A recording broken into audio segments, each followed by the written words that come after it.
Bueno, pues vamos a continuar con nuestro estudio de ayer rápidamente, porque si es el tiempo para que los matrimonios, si es el tiempo en toda la historia del cristianismo, ya son casi 6,000 años, para que los matrimonios tomen en serio a Dios, fíjense con mucho cuidado lo que voy a decir, es hoy. Es el tiempo de tomar en serio a Dios. Hay una exhortación en Lucas 21 que dice 32 al 36, para que vuestros corazones no se llenen de los afanes del mundo y venga de repente aquel día y sean dignos de escapar de las cosas que vendrán sobre la tierra. Entonces, si tú has sido una persona, como le llaman, un cristiano carnal, pues de vez en cuando lees la Biblia, el domingo vas, ni la Biblia llevas el domingo a la iglesia, etcétera, etcétera, es el tiempo que te regreses de ese camino equivocado y tomes en cuenta a Dios, porque te puedes quedar cuando Jesús venga por su iglesia. Te puedes quedar. Y de acuerdo a las parábolas de Cristo, la parábola de la mujer que fueron 3 medidas de harina metidas en ella, está hablando de que la situación de la iglesia se va a leudar al final de los tiempos. 1 Timoteo 4:1, el Espíritu dice que muchos abandonarán la fe, escuchando espíritus engañadores y doctrinas de demonios.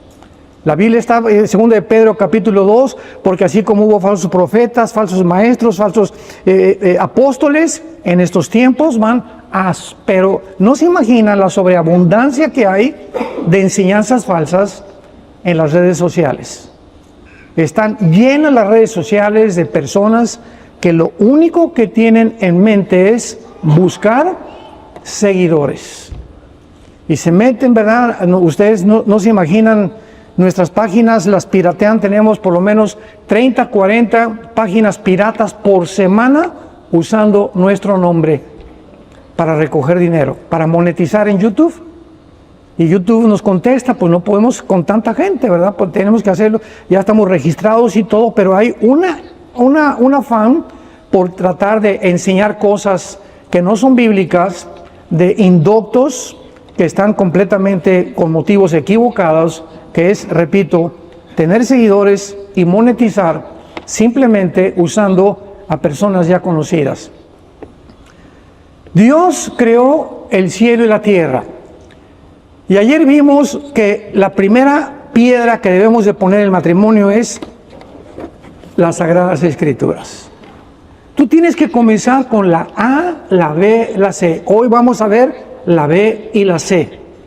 La A, un matrimonio que no está en la Biblia, que no oran juntos, que no leen antes de acostarse la Biblia, que no tienen un devocional en la mañana, lo vamos a ver con más, desarrollándolo un poco más progresivamente más adelante. Es un matrimonio que está tambaleándose, porque el ataque del enemigo viene con furia. Así como el 7 de octubre del año pasado, el movimiento terrorista radical musulmán Hamas mató, masacró, ensangrentó a cientos de jóvenes, niños, bebés, ancianos.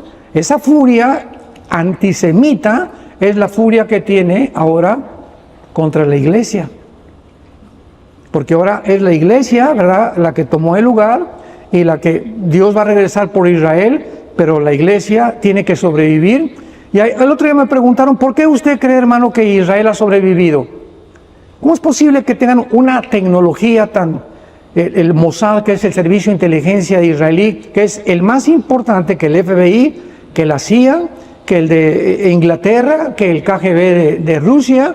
El Mossad es un servicio de inteligencia que ha dejado en las últimas 2 semanas al mundo con la baba de fuera. Impresionante que hayan detectado el Ayatollah Khomeini y Nasrallah, que ya lo eliminaron, jefe del grupo terrorista Hezbollah, y dijo hace un mes, vamos a cambiar los celulares porque los israelíes son muy inteligentes y nos están interceptando las comunicaciones. Vamos a comprar beepers. Y resulta que el país, parece que fue Bélgica, que produjo estos beepers.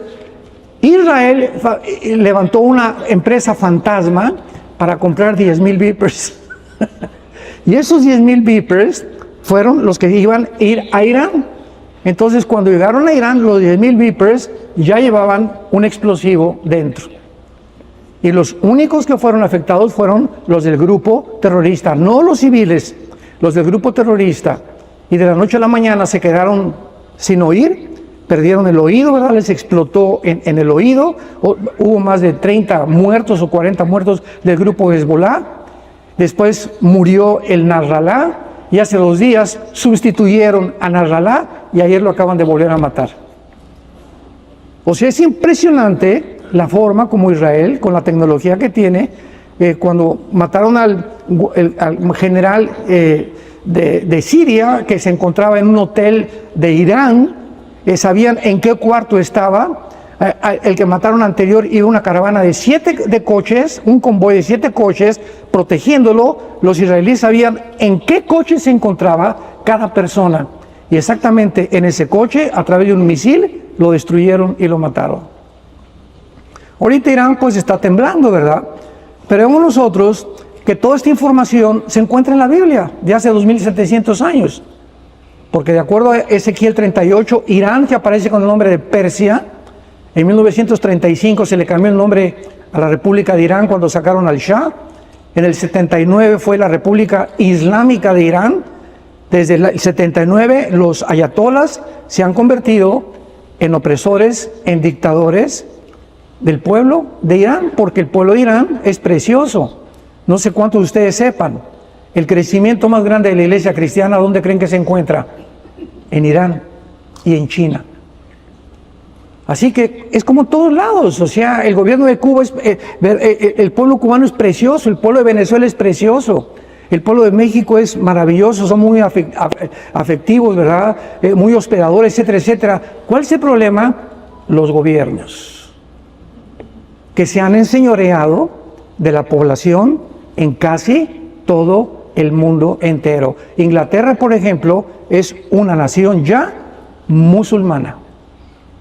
45 estadistas de Inglaterra, comenzando con el alcalde de Londres, son musulmanes radicales que tienen como objetivo matar judíos y exterminar a Israel y pelear en contra de todo lo que sea la Biblia, la familia y el cristianismo. Entonces, si no tenemos la Biblia, no tenemos un mapa.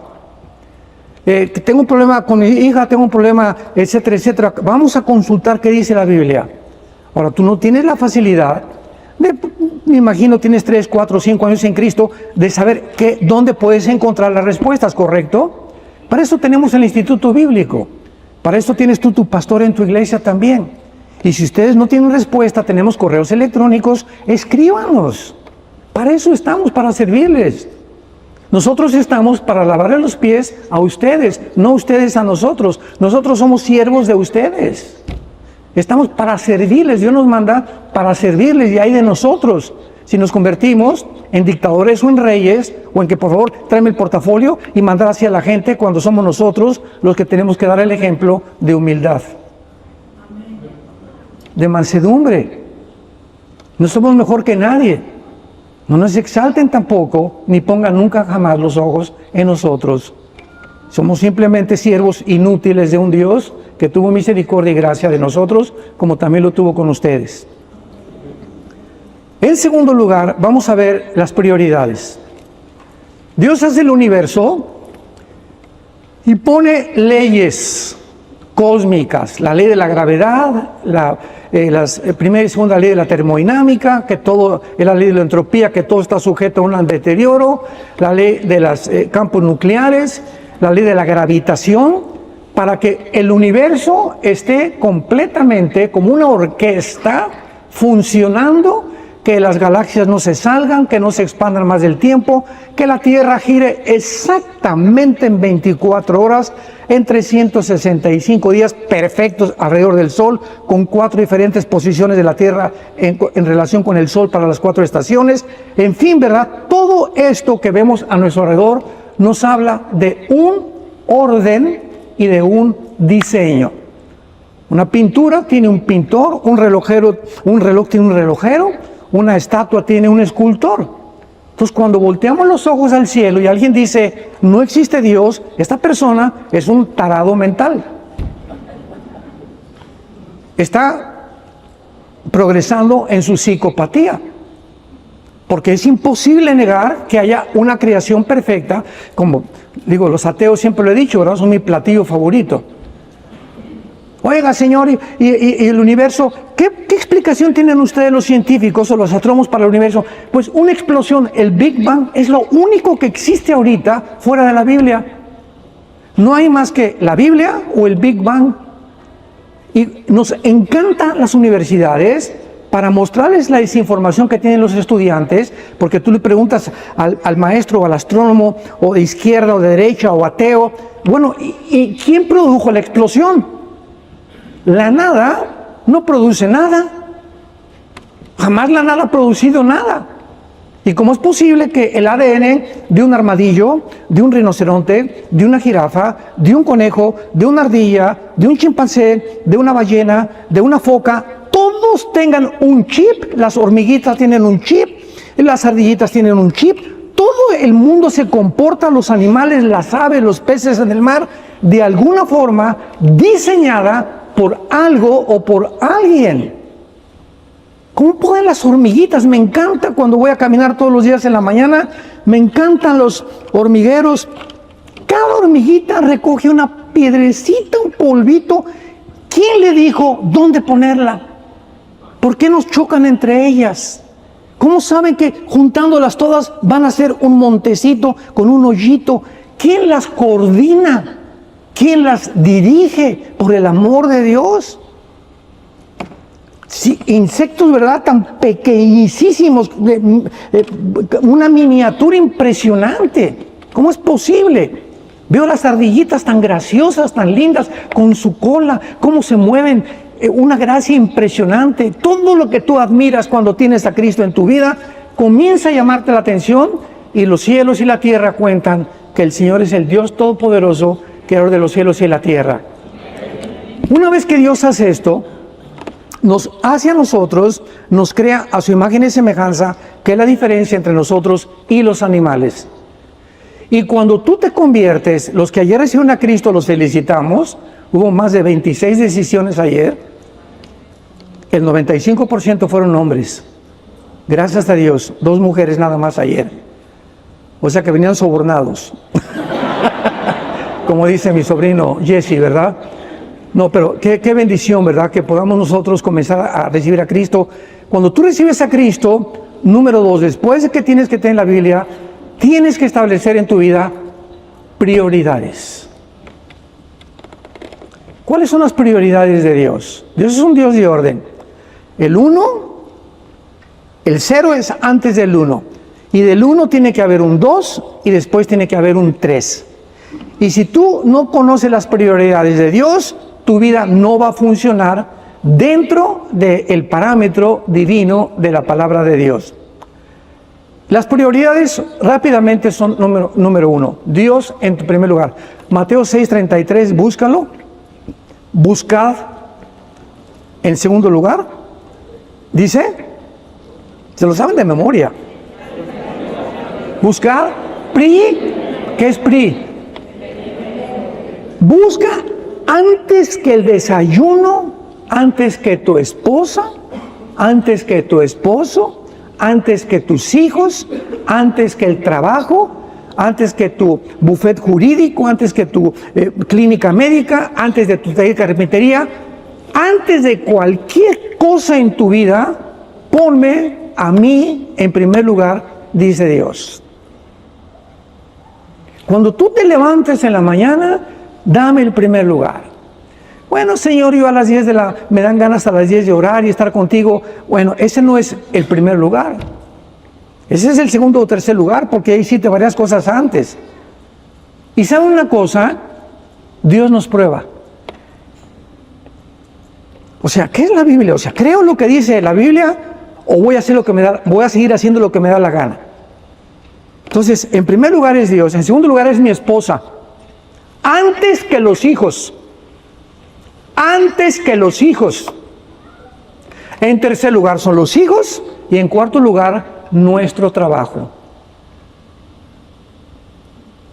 Si nosotros mantenemos este orden y a mi esposa le doy el segundo lugar en mi vida y me convierto yo en el siervo de mi esposa y ella es la reina de la casa y la atiendo y soy caballero, me subimos al carro, le abro la puerta para que se suba y no le echo la cajuela. Vamos a un restaurante y lo primero que hago es ver, quítale la silla para que se siente. Pasa el tiempo y los hombres, como no conocemos a las mujeres, repito, con Cristo comenzamos a despertar un mundo en el que, Dios mío, yo creí que era mi sirvienta, como decían los griegos. La mujer no sirve más que para la cama y para las enchiladas y para que me acompañe. Y le daban un lugar a la mujer como la han tratado tanto griegos, romanos, judíos, árabes, en todas las civilizaciones, latinos también. Hemos tratado a las mujeres sobajándolas, usándolas como algo desechable y tratándolas como si fueran nuestras esclavas. Y llegando a un punto donde el siglo pasado, los 70s, 80s, las mujeres dicen, estamos hasta acá del machismo, y se levantó el movimiento feminista, que fue mucho peor todavía, pobrecitas. Pero ¿por qué se levantaron? Porque estaban hartas de nosotros, de la forma como las tratábamos, y se rebelaron, y Dios permitió esa rebelión. Claro que ha tomado extremos completamente exagerados ahora, ¿verdad? Porque ahora las 3 directoras del movimiento feminista en el mundo son lesbianas, las 3. Tenían que acabar en eso. Pero vean ustedes por qué pasa lo que pasa. Entonces Dios crea a la mujer para que ella se sienta enamorada, atendida, caballeroso, con atenciones, de vez en cuando unas florecitas, de vez en cuando, ahora sí, gorda, te amo, qué bonita estás, aunque parezca tráiler. O viceversa, ¿verdad? Entonces, eso es lo que a las mujeres las hace someterse a nosotros. Y cuando oímos la mujer tiene que someterse a las mujeres respingan inmediatamente contra la mente de Dios. ¿Cómo que someterme? No, de por sí que me trata mal. Es que entiende cómo está el mecanismo. Entonces, si nosotros queremos que se sometan, primero dice, maridos, amar a vuestras mujeres, Efesios 5:25, como Cristo amó la iglesia. ¿Quieres que te obedezca a tu mujer? ¿Quieres cambiar a tu mujer? ¿Quieres que lo haga voluntariamente y no, es que aquí te tienes, dice la Biblia, que te sometas a mí? Ya perdiste completamente, no has comprendido la mente divina. Yo tengo que hacer un sacrificio y mostrarle a mi esposa que estoy dispuesta a sacrificarme por ella. Y cuando las mujeres sienten, porque son así, mi esposo es un caballero y me trata y por aquí, a nadie le gusta, a nadie va a desechar ser tratado bien. A todos nos encanta que nos traten bien. Buenos días, señor fulano de tal, les sirvo. En todos lados nos gusta que nos atiendan bien. Y cuando tu esposa se siente atendida y ve un caballero en ti, Dios es el que las cambia, no nosotros. Nosotros no podemos cambiar a nadie.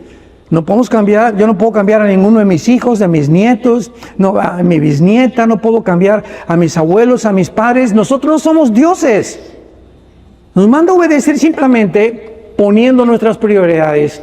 Ponme en segundo lugar a tu esposa y yo, Armando, voy a bendecir tu matrimonio, voy a bendecir tu trabajo, voy a bendecir tu salud, voy a bendecir tu familia, porque me obedeces. Es imposible las bendiciones sin la obediencia. Mateo 6:33, buscar primeramente el reino de Dios. Y fíjense lo que dice a continuación. Y las demás cosas, dinero, viajes, ay, no tengo para el viaje, y no tengo para las vacaciones, y no tengo para la escuela. Analiza tu vida privada y de prioridades. Siempre tiene que haber una campana de alarma cuando algo, porque Dios quiere que nosotros tengamos lo suficiente, según de Corintios 9, en todas las cosas, para que abundemos dando en buenas obras a la obra de Dios y a la propagación del Evangelio. Entonces, cuando tú comienzas a decir, es que esto me falta y no tengo, cuando es la voluntad de Dios que tú conozcas la palabra de Dios, algo está en tu vida, híncate, enciérrate en tu cuarto, Señor, aquí estoy. Aquí me humillo delante de ti. Sí, le grité a mi esposa en la mañana, no le he pedido perdón, etcétera, etcétera. Y Dios nos bendice. Dios te habla y vas a abrir la Biblia y te va a dar pasajes en los Salmos que vas a encontrar milagrosamente lo que tú estás buscando en tu corazón y Dios hablándote milagrosamente en su palabra porque le obedeces. Veamos nosotros qué importante es esta prioridad en Josué capítulo 1, versículo del 8 al 9. Josué 1, del 8 al 9. Todos ustedes en este seminario se les entregó una libretita, no veo a muchos apuntando, pero fue no para que hicieras caricaturas, sino para que pudieras apuntar los versículos, los medites en tu casa, cuando oigas las conferencias otra vez en las redes sociales, te acuerdes y puedas consultarlo las veces que lo necesites. Josué 1, 8 y 9. En este libro de Josué, él fue el sucesor del más grande líder del Antiguo Testamento, Moisés, Moshe, que significa salvado de las aguas. Moisés muere y 2 millones de cabritos, porque no eran ovejas. 2 millones de cabritos era el pueblo judío. Se estaba apenas formando, apenas en formación, germinando la nación judía. Y entonces Dios le dice a Josué, Josué, tu tarea es entrar a una tierra ocupada por gigantes, la tierra de Canaán, la tierra prometida. Gigantes que eran híbridos, que había habido una influencia de ángeles en Génesis 6, donde procrearon con mujeres humanas, gigantes de 4 metros de estatura, con 12 dedos en las manos y 12 dedos en los pies, que le llamaban los Nefilim. La palabra Nefilim viene de Nepal en el hebreo, que significa los caídos, y sabemos que son los ángeles caídos. Y todo el Antiguo Testamento nos habla, cuando se mencionan los hijos de Dios, ven Elohim, que son los ángeles caídos. Entonces la tierra de Canaán genéticamente se había infectado. No entren ustedes ni se mezclen con las mujeres cananitas. No se mezclen con la que hay poblaciones que van a tener que destruir, porque es mucho mejor destruir a 100 a que mueran 1 millón y que destruyamos a 5,000 en lugar de que mueran 50,000. Que fue la mentalidad difícil moralmente de entender de la Segunda Guerra Mundial con la bomba atómica en Hiroshima y Nagasaki. Dijo el presidente de Estados Unidos, vamos a mandar una bomba atómica, van a morir 150,000 japoneses. Si no mandamos esta bomba atómica, van a morir 2 millones de personas. ¿Qué hacemos? ¿Matar 150,000 para que sobrevivan 2 millones? Y fue la decisión que tomaron. Desgraciadamente el doctor Oppenheimer y Enrico Fermi, italiano y alemán respectivamente, después, ¿verdad? Einstein les dijo, yo no quiero participar en esta masacre, ¿verdad? No sé, pero no tengo paz en mi corazón, pero muchas veces así pasa. Hagan de cuenta que no, vamos a ponerlo más simple. Vamos en un barco, como en el Titanic, 2,000 personas, 3,000 personas, y comienza a hundirse el barco, y nos toca una balsa donde caben 10. Y de repente esos 10 nos dice el capitán desde que llegamos, si meten a un 11, se va a hundir la balsa y no ninguno va a sobrevivir. Entonces estamos los 10 en la balsa y viene alguien nadando o 2 alguien y se agarran y dicen, súbanos a la balsa. Y si lo subimos, nos morimos los 10 con ellos. ¿Qué hacemos? Que se ahoguen mejor, para que sobrevivan los que están en la balsa, o tú dale lugar y que tú ahógate y que otra persona se suba. ¿Me van siguiendo? Entonces, son decisiones morales que tenemos que entender, que están en la Biblia, que para poder comprenderlos y no decir, es un genocidio lo que hizo Dios mandando matar a los cananitas. Bueno, Josué entonces tenía 7 ciudades que conquistar. Y la primera era Jericó. Josué capítulo 6. Y entonces Josué les habla a sus soldados: vamos a practicar, vamos con las flechas, las catapultas, las redes para asaltar las murallas de Jericó. Y Dios le dice a Josué: come here, Joshua. Te voy a dar el secreto de la victoria. No es con espada, no es con ejército, no es por la valentía del jinete, ni por la bravura del caballo. Todas estas formas en que los humanos piensan, yo funciono de una manera diferente, porque mis pensamientos no son tus pensamientos. ¿Qué entonces? ¿Cuál es la respuesta, Señor? Versículo 8 y 9. Te voy a dar el secreto para que tú venzas las 7 ciudades. Nunca se apartará de tu boca este libro de la ley. Nunca se apartará de tu boca este libro de la ley, sino que a las 12 del día. ¿Eso dice? No. Yo leo la Biblia a las 5 de la tarde, hermano. ¿Sabes leer? Pues yo a las 11 de la mañana, yo antes de acostarme, Virgen de la Macarena. ¿Sabes leer la Biblia? ¿Qué dice?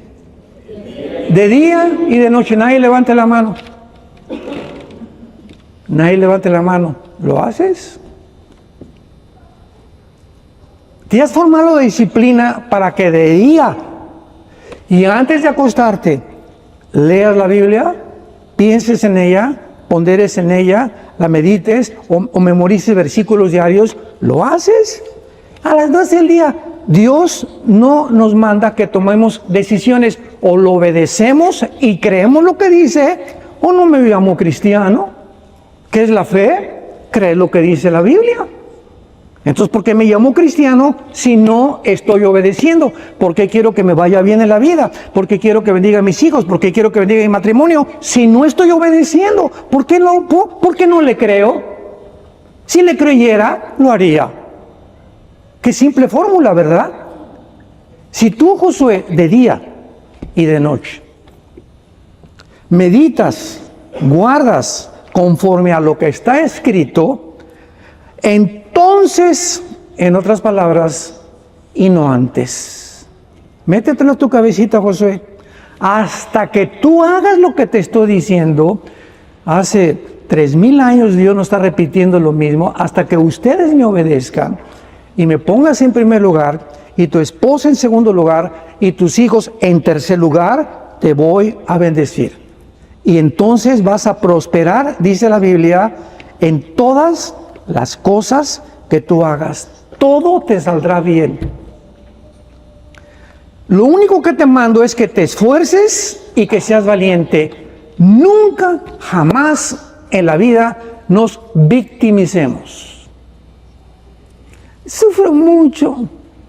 Ay, me pasó esto. Ay, hermano. Ay. Cuando comenzamos a poner la vista en nosotros mismos y victimizarnos y ser, es que lo que me pasa es por esto y por aquello, es que mi mamá fue prostituta, mi papá era traficante de drogas y por eso soy así, y soy homosexual por esto, y me pasa esto en la vida porque nadie me quiere. ¿Sabe una cosa? J. Hoover, director y fundador de la oficina del FBI en Estados Unidos, sirvió a 4 presidentes, creo que 5 presidentes, y J. Hoover, antes de morir, dijo lo siguiente: he visitado todas las cárceles casi de Estados Unidos y de Europa, principalmente las correccionales de los jóvenes, y he encontrado, dijo Hoover, el fundador del FBI, dijo lo siguiente: ahorita el FBI no es FBI ya, ¿verdad? Ya se ha deteriorado muchísimo, pero hubo un tiempo en que eran brillantes esta agencia. Dijo Hoover: he encontrado que la mente de todos los delincuentes juveniles creen que el mundo les debe algo. Creen que el mundo está en contra de ellos. Ellos no están en contra del mundo. Estoy y soy así porque me hicieron por esto y por el otro y por la guerra, y me rebelo contra todo, y el mundo, me voy contra el mundo y voy a matar y voy a asesinar, voy a robar, voy a secuestrar, voy a violar, por todo lo que el mundo me ha hecho. Gente amargada, que de niños no los corrigieron, en la escuela los expulsaron, la policía tuvo que acabar con ellos o meterlos a la cárcel, y acaban en la cárcel tarde o temprano. Un mundo de rebeldes, porque creen que el mundo les debe algo, se victimizan, y cuando hacemos eso nunca vamos a madurar. Nunca en tu vida, hermano y hermana en Cristo, le eches la culpa a nadie de cómo eres. Sígueme con mucho cuidado lo que te acabo de decir. Es que si yo tuviera otro esposo, si yo tuviera otra esposa, si tuviera otros padres, si usted no sabe lo que hizo mi abuela, y si hubiera pasado esto, no le eches la culpa a nadie de lo que ahorita, en este momento, eres. Eres como estás porque lo has aceptado. No te victimices. Cuando tú reconozcas que eres como eres, porque tú lo has aceptado y no has podido desechar ni desintoxicarte de los traumas de tu niñez o de tu infancia, vas a madurar. Una persona que se la vive echándole la culpa a la mamá, al papá, a mi exesposa, a mi exesposo, nunca maduran. Llevan 50 años, llegan a los 60 años, llegan a los 70 años y tenemos una generación de la tercera y de la cuarta edad de inmaduros seres humanos que nunca han madurado porque siempre se han victimizado y siempre viven en el pasado. Ya los no, ¿cómo era? Y yo, mi tío fue Zapata y fui nieto de Pancho Villa y viven en el pasado completamente sin extenderse todavía las maravillas que Dios tiene para nosotros reservadas, porque lo mejor para todos está por delante. Vean Marcos capítulo 1, versículo 35, el ejemplo de Jesús. Ya más ejemplo no podemos tener. Marcos 1, 35. Levantándose a las 12 del día. ¿Eso dice? Lo estoy calando nada más, a ver si es cierto que trajeron la Biblia, ¿verdad? Levantándose muy de mañana, siendo todavía muy oscuro. Estamos hablando 4 o 5 de la mañana. Jesús salió y se fue a un lugar desierto y allí oraba. ¿Cuál era la rutina del Hijo de Dios? De Jesucristo, que tiene una comunión ininterrumpida con su Padre. Su secreto, cuando los discípulos vieron que Él sanaba y que Él hacía milagros, etcétera, etcétera, descubrieron que el secreto de la vida de Jesús, el poder de la vida de Jesús, lo que lo sostuvo en Getsemaní, lo que lo sostuvo en lugar de victimizarse en la cruz, mira, Padre, cómo estoy sangrando, mira nada más las espinas, y ahí en medio de su angustia y de su crucifixión, Madre, ahí está tu hijo, Juan, ahí está tu madre. Perdónalos porque no saben lo que hacen. Nunca Jesús puso sus ojos en Él. Nunca se victimizó. Muriendo en el dolor más profundo, seguía pensando en los demás. Cuando quites tus ojos de tu vida, yo, nada más yo, y yo, nada más, y yo. ¿Y yo qué? Le dice a tu esposo, mi amor, ¿y yo qué? Y tú dices a tu esposa, ¿y yo qué? O sea, nada más yo. Comenzamos a victimizarnos y comenzamos a destruirnos. Porque nadie vive para sí mismo. El secreto de la vida, como decía la Madre Teresa, cuando llegó a Nueva York hace mucho tiempo, oiga, Madre Teresa, ¿usted para qué está allá en Calcuta, en la India, con tantos leprosos? Aquí le construimos un palacio con aire acondicionado en Nueva York, y etcétera, etcétera. Y la Madre Teresa en el aeropuerto les dijo a los periodistas de CNN que la entrevistaron, es que ustedes no han comprendido que no es el medio ambiente el que nos hace feliz, sino la voluntad de Dios. Y yo he entendido que la voluntad de Dios es en la India, no donde yo me sienta bien y donde tenga aire acondicionado y un Mercedes-Benz y buena casa. Mi felicidad está, si Dios quiere que yo esté en el desierto o en Ucrania, ahí voy a ser feliz. No es el medio ambiente lo que nos hace feliz, es mi relación con Dios. Porque puedes estar en un palacio y ser la persona más victimizada y más sola de todo, como los artistas de cine. Elvis Presley el año pasado, ¿verdad? El rey del rock and roll. El otro negrito, ¿verdad? Chaplin, Michael Jackson.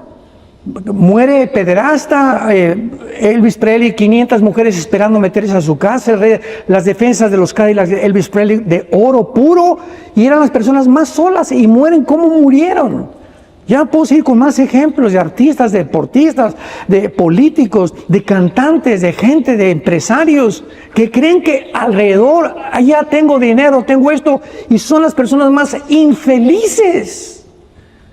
Porque nunca descubrieron lo que la Biblia nos está diciendo. Vivamos para los demás. Preocúpate por los demás. Llega a tu iglesia el domingo y no entres como... Yo llego al cine, ¿verdad? Mis palomitas, mi coca de dieta, ¿verdad? Y veo la película y no me fijo quién está acá, no me fijo quién está acá. Pero la iglesia no es el cine. A la iglesia llegamos y buscamos a quien abrazar. Ahí está la pobre doña Chole y pasa ahí, hola doña Chole, acércate con ella, ¿qué le pasa doña Chole? Abrázala, ¿me permite orar por usted? Oye hermano, ¿cómo estás? Bienvenido, no te conozco, bienvenido, yo soy de esta iglesia. Comenzamos a buscar a quién ayudar, a quién hablarle, con quién poder contactarnos, a quién hablarle de Jesús. ¿Por qué? Porque ya me olvido de mi persona, en el cine me olvido de todos, y yo nada más quiero ver la película, y mis palomitas, y mi Coca-Cola, y no me importan los demás. La iglesia no es así. Tú no puedes ser cristiano y no servir en tu iglesia, ni estar preocupando, oiga pastor, ¿en qué puedo ayudar? ¿Puedo venir a las 7 a cargar las sillas? Pero soy diputado, no me importa lo que seas, ven y sirve, porque Jesucristo nos dijo, me hinco a lavarle los pies, el creador del universo. En un cristiano no puede haber soberbia ni orgullo. Es que ustedes no saben quién soy. Y llego a la iglesia, en mi estacionamiento, hermano, no se estacione ahí. ¿Qué no sabes quién soy? Soy hijo del diputado fulano de tal. A mí no me importa lo que seas. Obedece. ¿Por qué? Porque mientras tú seas esa soberbia y te creas superior a los demás, que porque tú tienes algo de influencia sobre una persona, eso te comienza a autodestruir. Y te destruye mentalmente, espiritualmente, sin que tú te des cuenta. Humíllate, sí, hermano. Esas personas en las iglesias los ponemos para que atiendan el tráfico de la iglesia. Y si un hermano te dice, no se estaciona ahí, no te estacionas ahí, por el amor de Dios. Cristo, en la madrugada, antes de vivir para los demás, era su prioridad, su Padre Celestial. Juan 17, versículo 3. Esta es la vida eterna. ¿Qué nos da Dios cuando recibimos a Cristo? La vida eterna. ¿Qué es la vida eterna? Conocer a Dios. Si tú eres cristiano, tienes la vida eterna. 1 Juan 5, del 10 al 12. Esta es la vida eterna, que conozcamos a Jesús. Y si tienes a Jesucristo y tienes la vida eterna, es lógico que te nazca leer la Biblia. Que te nazca hablarle a alguien de Cristo. Ayer mi esposo y yo mandaron una persona a recogernos al aeropuerto. Se llama Luis, el muchacho que nos fue a recogió a muchos de ustedes. Y comenzamos a hablarle de Cristo en el camino. Y gracias a Dios, antes de que nos dejara aquí, recibió a Cristo como su Salvador. Yo le dije, Señor Padre, yo diario le pido, Señor, dime a alguien a quien hablarle de Cristo. Podíamos ir en todo el camino y yo con mi celular, me encanta el ajedrez, ¿verdad? Y meterme yo al ajedrez y todo. Pero hay una persona que no sabemos ni qué condición está, y detrás de cada persona hay una historia, no nos imaginamos, detrás de cada ser humano hay una historia muy desagradable.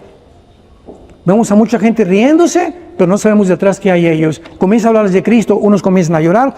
El otro día, tengo una moto Harley Davidson allá en Dallas, fui a la Harley Davidson a que le pedí unas refacciones, vi un empleado nuevo, le comencé a hablar de Cristo, se me quedó mirando y me dice, ¿cómo es posible que sepas mi vida? Le digo, yo no conozco ni sé quién eres tú, Joe, pero lo que usted me está diciendo, y comenzó a llorar, me dice, esto es lo que yo necesitaba oír en esta mañana, que alguien me ama y que alguien me puede presentar a Cristo. Y así encontramos diario, aquí en la tortillería, la que vende los tamales, el del estacionamiento, el chofer que me transportó. Somos testigos de Jesús. ¿Para qué nos manda un mundo Dios para nada más yo, como robotito? Y no me importa aquí, ni me importa allá. Venimos a vivir para los demás. Y si no entendemos esto, no vamos a ser nunca felices. Veamos en tercer lugar que nuestro cuerpo, la tercera prioridad, es el templo del Espíritu Santo. 1 Corintios 6, 19 y 20. Si mi primera prioridad es Dios, mi segunda prioridad es mi esposa, tengo que entender algo muy importante. A nadie le gusta estar casado con un elefante, ni con una elefanta. Discúlpeme que sea tan directo. Es la verdad. Dicen los jóvenes, es la neta. Es importantísimo que nosotros cuidemos nuestra salud. No vengas, porque ahora se hicieron de moda, ¿verdad? Las famosas, en muchas iglesias cristianas, las campañas de sanidad. A ver, fórmense aquí. Sé sano, sé sano, sé sano, sé sano. Espérame tantito. Este señor tiene una panza de Santa Claus. ¿Sabes una cosa? Yo no voy a orar por ti. Yo no voy, sé sano, sé sano, sé sano, sé sano. A la salida te espero. Mientras tú no bajes de peso, no vuelvo a orar yo por ti. ¿De qué te sirve que Dios te sane el espíritu de retortijón que tienes? O sácame el espíritu de retortijón, hermano, si vas a seguir igual. Entonces Dios no es una varita mágica y convertimos al Espíritu Santo en nuestro siervo. Y comenzaron los pastores, sé sano, espérame tantito, si tú no eres Dios. Cristo no sanó a todos. Él sabía perfectamente, el Padre le decía, a ese sí, a ese no, a ese sí, a ese no. Nosotros no podemos tomarnos la atribución y la soberanía que le corresponde a Dios. Tenemos que hablar la verdad en nuestras iglesias. Y si Dios ve que tú no te cuidas en tu salud, no vengas a decirle, Señor, me van a operar, entro en una cirugía, ayúdame, porque Dios no es Aladino y la lámpara maravillosa.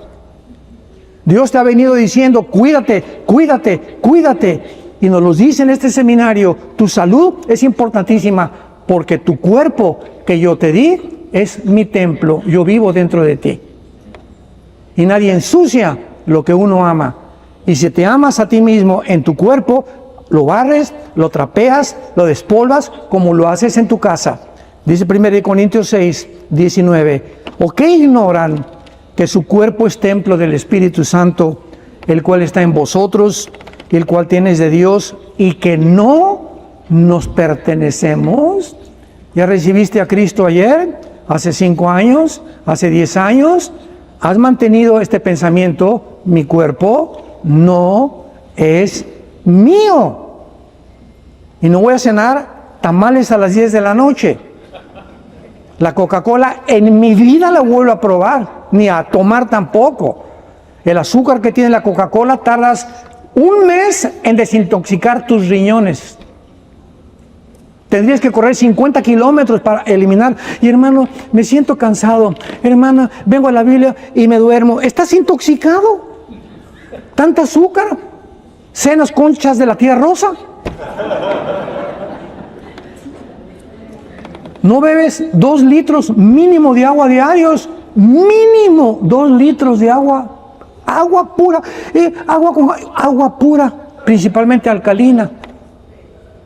Si no hacemos eso nosotros, tenemos una información impresionante ahora de la tecnología y de las redes sociales. Mi esposo y yo tenemos ya varios meses con la costumbre ya de levantándonos, tomar 2 cucharadas de aceite de olivo y 2 cucharadas de aceite de olivo antes de acostarme. Y nos metimos, mi esposa le gusta mucho investigar, investigamos que tiene que ser en una botella de aceite de olivo que no sea de plástico, que sea negra, que sea de vidrio y que leamos que no tiene 6 meses de caducidad. Nos metimos una página del doctor Gundry que se llama, que ahora nos manda a él, aceite que lo fabrican en Australia y en Marruecos, y estamos tomando eso. Y no se imaginan ustedes el milagro que hizo principalmente en mi cuerpo. No he tenido muy alto el colesterol, 200, 205, 210, casi no tengo ya nada desde que estoy tomando. Y tomo bastantes carbohidratos, nos encanta la pasta, por ejemplo. Y el domingo, un pay de queso con una cereza y crema. Y el lunes y el martes, la penitencia. Todo con moderación en la Biblia, en la vida. Pero nuestro cuerpo no es de nosotros. Tenemos que cuidarlo, tenemos que chicotearlo y tenemos que ponerlo en servidumbre, dice el apóstol Pablo. No sea que siendo cristianos y tratando de propagar un mensaje glorioso, ¿verdad? No podamos hacerlo simplemente porque no hemos tenido la disciplina. Nuestros cuerpos no son de nosotros. Vean 1 Corintios 9. Le damos la vuelta, versículo 25 al 27. Todo aquel que lucha, Pablo pone de ejemplo a los atletas de los tiempos de Atenas en las Olimpiadas griegas. Todo aquel que lucha, de todo se abstiene. Ellos a la verdad, o sea, los atletas, para recibir una corona corruptible, pero nosotros una incorruptible. Así que yo de esta manera corro, no como a la aventura, de esta manera peleo, no como quien golpea al aire, sino que golpeo mi cuerpo y lo pongo en servidumbre. Antes que yo fuera cristiano, a las 9 de la noche, tengo ganas de una pizza, con esto, con por aquí, por allá, y la pedía y me comía la pizza. Tengo ganas de esto, etcétera, etcétera. Y ahora que tengo el Espíritu Santo, o desde que tengo el Espíritu Santo, comenzamos a disciplinar. Tengo ganas de esto, pues ahora no voy a cenar. ¿Y me va a costar trabajo? Sí, pero a los 3 o 4 días tengo el poder de Dios al verme que obedezco y cuido mi cuerpo para que se convierta en un hábito saludable y de ahí en adelante Él me va a cuidar y va a tener cuidado de nosotros. Disciplina. ¿Qué futbolista, qué karateca, qué cantante, quién puede en la vida triunfar sin disciplina? En el ejército en Estados Unidos se llama el boot camp. A los 18 años los reclutan a los muchachos en Estados Unidos y 2 años los meten a un boot camp, que significa a un lugar donde los levantan a las 5 de la mañana con agua fría helando, les gritan, fórmese, yes sir, no sir. ¿Por qué? Porque cuando vayan a la guerra no van a decir, no quiero ir. Nunca fueron entrenados y los cristianos actualmente están hechos de mermelada McCormick. Ay, ya no voy, ya no me siento en la iglesia porque la señora ronca. Y aquí no hay asientos con cojines aquí atrás, y aquí no se siente el Espíritu Santo. Y siempre estamos buscando nosotros, mi comodidad, que me sirvan, que alrededor. Y no nos olvidamos de nosotros porque no hemos madurado. Y por eso es un ejército de soldados débiles, vulnerables, que no van a aguantar los vientos que se vienen sobre el mundo. Si tu matrimonio, no comienzas con tu matrimonio, no vas a sobrevivir. Les dije que preguntaron, ¿por qué los israelitas han sobrevivido? Porque no han dejado de luchar.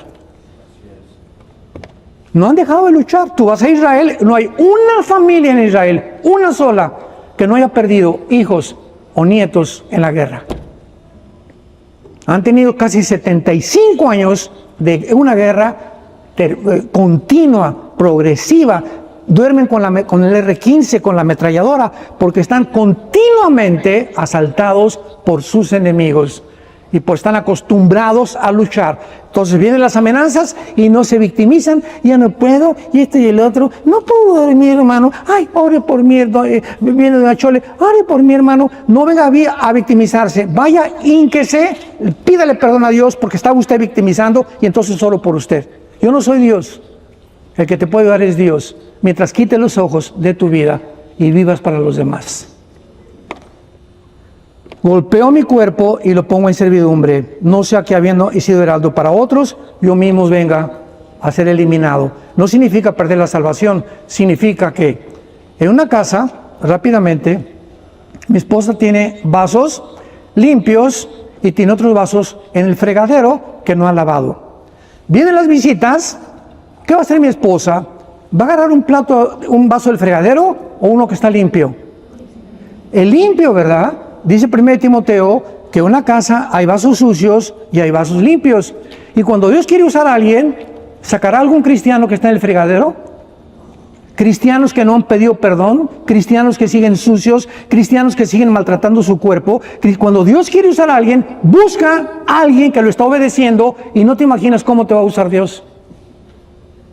y tus oraciones van a tener respuesta. Dios no oye a los pecadores. Dios nos da su gracia para que podamos entender que la obediencia, la respuesta a la fe. ¿De qué sirve una persona que diga que tiene fe y no tiene obras? Santiago capítulo 2.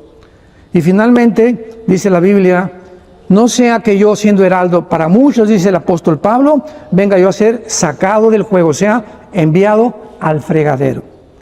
Un jugador de fútbol, ¿verdad? El Real Madrid o del Barcelona que tiene una lesión, tienes que ir a Neymar, tuvo 15 cuántos meses incapacitado, tú no puedes jugar Neymar hasta que no sanes. Tú no puedes entrar al campo a jugar mientras tengas esta cosa en tus meniscos. Tienes que sanar y de la operación que te van a hacer. Hijo mío, te dice Dios, Carmelita, Lupita, yo no te puedo usar. Quiero que mi marido se convierta. Quiero que mis hijos se conviertan. Pero mírate tú cómo estás. No vengas conmigo. Hermano, ore por mi esposo. ¿Y usted cómo está? Le pido por mis hijos. ¿Y tú cómo estás? Siempre pido por esto, pido por mi mamá, se está muriendo, pero tú, ¿cómo estás? ¿Estás obedeciendo a Dios? ¿No sabes que Dios te puede oír también a ti? Pero la condición en la que tenemos impide y pone una barrera, dice Isaías 59, no es que Dios no haya oído, sino que vuestros pecados han hecho estorbo para que Dios actúe. Dios es un Dios santo. Santo, santo. Y sin santidad, nadie verá al Señor. Oremos. Padre, te damos gracias por sacudir nuestro espíritu, porque tus palabras son espíritu y son vida, porque nos has hecho renacer para una esperanza viva por medio de Jesucristo entre los muertos.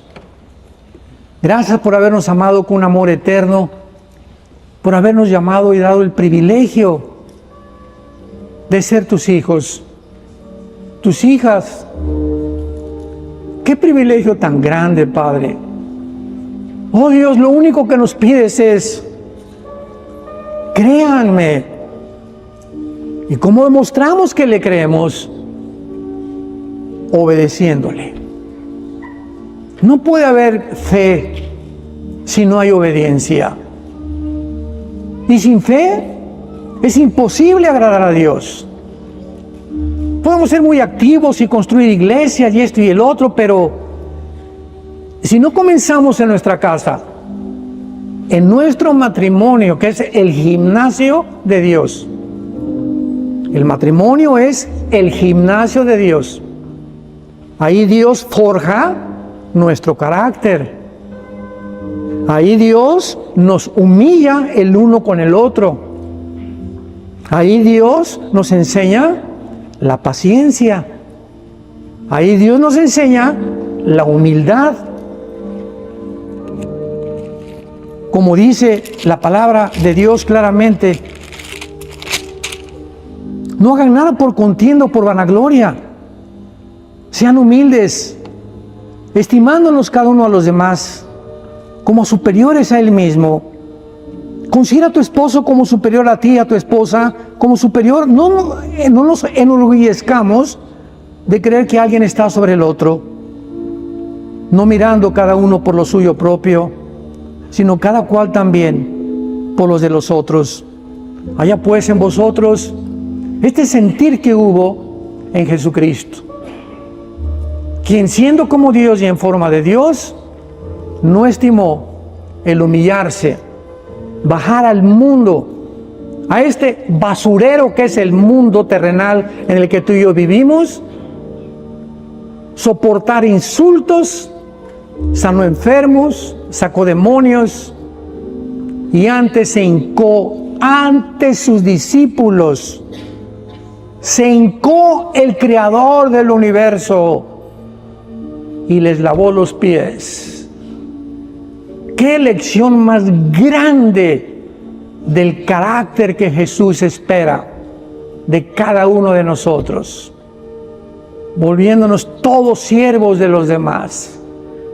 Y en la cruz no pidió venganza por sus enemigos, pidió perdón.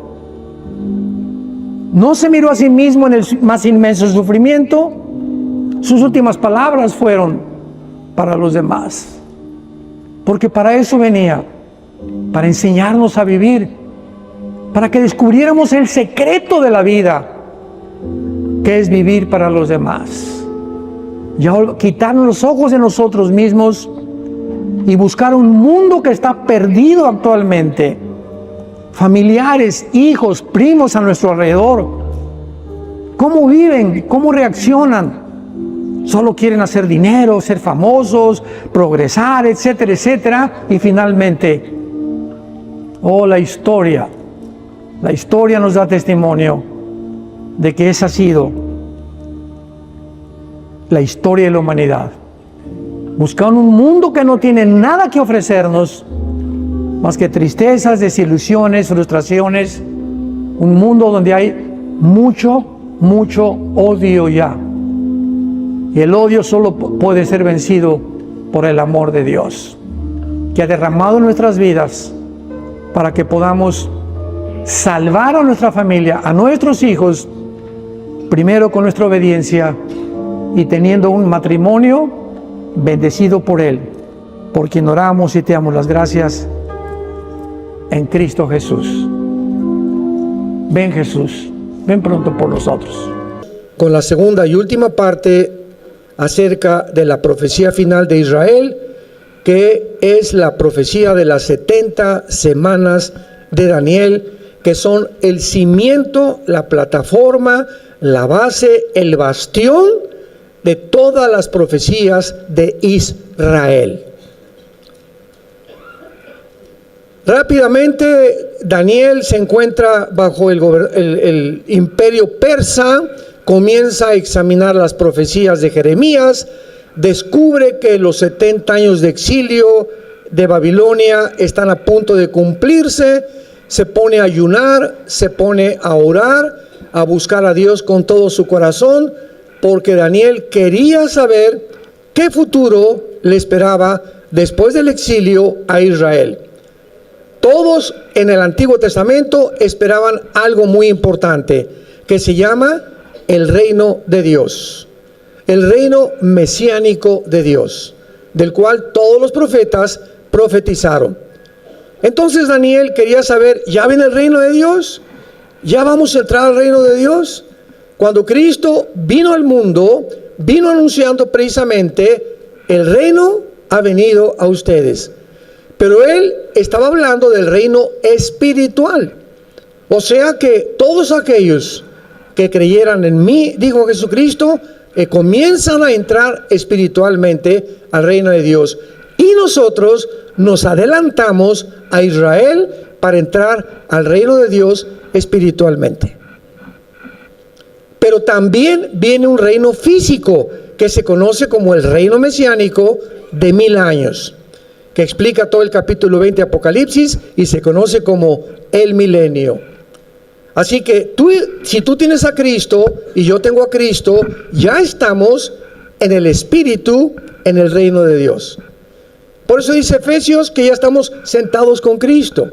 Romanos capítulo 6, ya fuimos enterrados, cuando Cristo resucitó, resucitamos con Él. Algo que sucedió hace 2000 años. ¿Cómo es posible que el Apocalipsis haya sido escrito hace 2000 años? El apóstol Juan viaja al futuro 2000 años y ve la guerra del Armagedón, ve la guerra mundial, ve al anticristo, ve al falso profeta. Juan regresa otra vez a donde se encontraba en la isla de Patmos, exiliado en Apocalipsis, y escribe algo que ya sucedió, que no ha sucedido y que está por suceder. ¿Te están brincando las neuronas? ¿Cómo es posible que pueda encontrar en la Biblia cosas que ya sucedieron? Porque lo que vio Juan, el mundo gira en 365 días. Juan se adelantó 200.000 vueltas de la tierra alrededor del sol. Juan se adelantó 2000 años y vio un evento y regresa otra vez al mismo lugar donde se encontraba en el Imperio Persa. Cuando Alberto Einstein descubre la fórmula E igual a mc al cuadrado, Einstein descubre la cuarta dimensión. Lo que la Biblia explica, energía igual a la masa por la velocidad de la luz al cuadrado. ¿Qué significa esto? Que el tiempo no existe. El tiempo no existe. Ahorita ve tu secundero en tu reloj. Presente. El momento que marca un segundo el secundero, el pasado, ¿dónde está?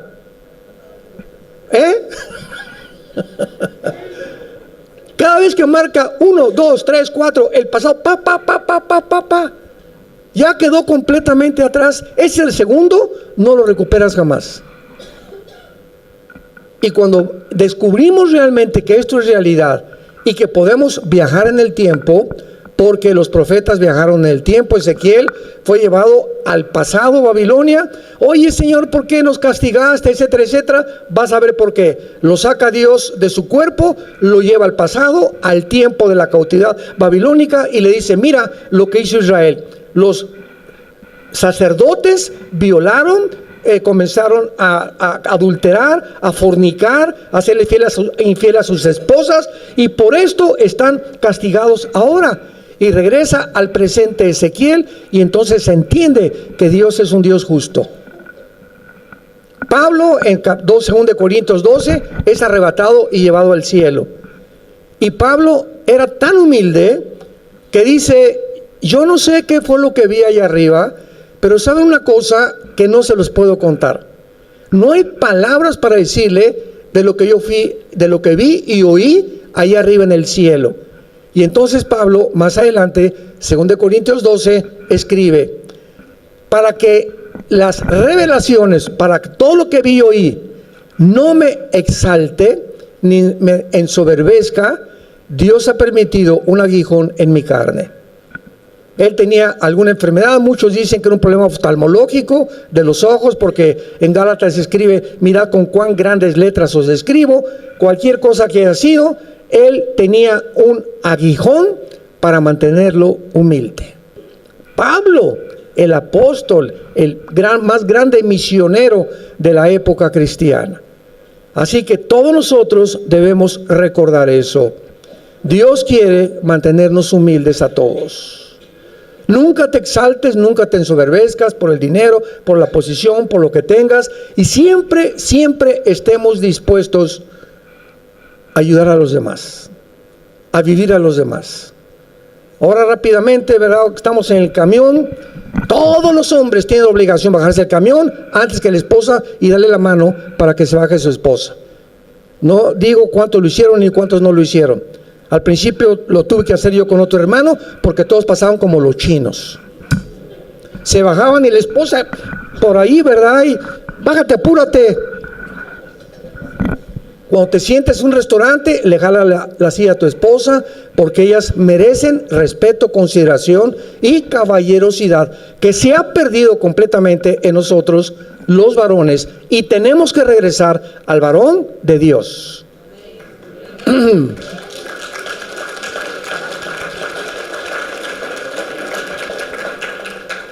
Te vas a subir a tu vehículo, te das la vuelta, le abres la puerta a tu esposa para que suba. Ya que se suba, le cierras la puerta, te regresas y te pones al volante. Y no le dices: échate en la cajuela. Estos detalles a nosotros los varones nos parecen que no tienen la menor importancia. Para ellas tiene muchísimo, porque la mujer es muy detallista y tenemos que estar continuamente enamorándolas. Se pierde la caballerosidad. La mujer necesita sentirse respetada, admirada y cuidada, porque para eso Dios nos creó más fuertes que ellas. Y hablo en el sentido general. Claro que hay mujeres como Golda Meir, la primera ministra, Margaret Thatcher, mujeres increíbles. La excepción no rompe las reglas. Pero generalmente hablando, la mujer necesita caballerosidad. Como varones, no perdamos eso, hermanos. Cada vez que te bajes del autobús, bájate tú primero, dale la mano para que ella se baje las escaleritas. En cualquier momento está listo para ayudarla, porque eso es lo que nos hace verdaderamente, repito, varones de Dios. Nos quedamos en el capítulo 25 de Daniel 9 y estamos viendo las 6 cosas profetizadas para que nosotros conozcamos que cada una de estas se tiene que cumplir antes de la segunda venida y en la segunda venida de Jesucristo. Y dice el versículo, 24, las últimas 2 cosas en las cuales pusimos un paréntesis en la primera conferencia antier. En quinto lugar, para sellar la visión y la profecía. Sellar la visión y la profecía. Esto es muy importante porque hasta este momento hemos descubierto, ¿verdad?, que en el Antiguo Testamento, ¿quién eran los profetas o los videntes? Naví en el hebreo. Aquellos hombres que veían hacia el futuro y escribían, va a pasar esto, va a pasar aquello, etcétera, etcétera, etcétera. Y había una ley en el Antiguo Testamento para los profetas. Si un profeta decía algo que no se cumpliera el 100%, no el 99.9%, tenía que cumplirse el 100%, y si no se cumplía el 100%, era falso profeta. Entonces, en el siglo I de la época cristiana, el canon de las escrituras se cerró. La Biblia fue escrita aproximadamente en 1500 años, por más de 40 autores. Unos eran pastores, otros profetas, otros como Isaías sirvió servía en el gobierno. Daniel sirvió a 3 imperios babilónico, medo-persa, y muere antes de que entre Alejandro el Magno con el imperio griego.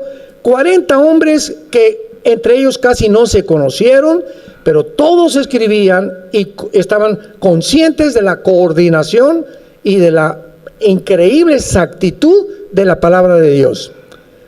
Estos 1500 años en que se formó la Biblia, se cerró el canon en el siglo I, porque los apóstoles mandaban las cartas a Tesalónica, a Colosas, a Éfeso, etcétera, etcétera, y mientras ellos vivían, se cercioraron que esas cartas pertenecieran al canon que se cerró.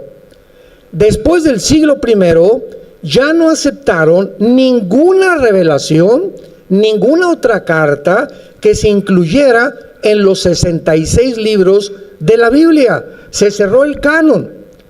Y termina el apóstol Juan diciendo en Apocalipsis, cualquiera que de aquí en adelante, o tú oyes que un ángel lo que dijeron, o tuvo una revelación, una profecía, cualquiera que le agregue algo a lo que está escrito, o le quite algo de lo que está escrito, va a caer en las maldiciones de Deuteronomio capítulo 28 y las maldiciones de Dios. Entonces entra la nueva era, el Nuevo Testamento, y entramos en la época de la apostasía, que creo que comenzó 85, 90, más o menos, un movimiento fortísimo dentro de la iglesia cristiana de apóstoles y falsos profetas, donde el rey de Ecuador va a salir este presidente, y de Cuba va a salir aquel presidente, y ahora va a venir una muchacha con un vestido rosa el domingo a la iglesia, esa va a ser tu esposa futura. Y el Señor dice que de aquí va a salir una fuente impresionante de un manantial, que esta iglesia se va a levantar y tú vas a ser más grande que Moisés. Y encontramos una barbaridad de cosas que no nos imaginamos. Y cuando oímos estas cosas, tenemos que preguntarnos, ¿conocemos la Biblia? ¿Realmente hay más profecías o la Biblia está incompleta? ¿Hay más revelaciones o la Biblia está incompleta? Ahora, hay revelaciones espirituales. Yo vengo a la Biblia y entiendo, ahora entendía esto por revelación, pero no en cuanto al futuro. No hay nada al futuro que Dios nos quiera revelar. Y así ha habido cantidad de personas en los últimos 30, 40 años que han profetizado, no se ha cumplido, han caído como falsos profetas y siguen escuchándolos millones de cristianos. Por la grandísima ignorancia que vivimos de las Escrituras. Para esta hora hemos nacido, para poder trazar bien la palabra de verdad. Vemos nosotros entonces que va a ser sellada, ¿qué dice aquí? La visión y la profecía. En 1 Corintios capítulo 13,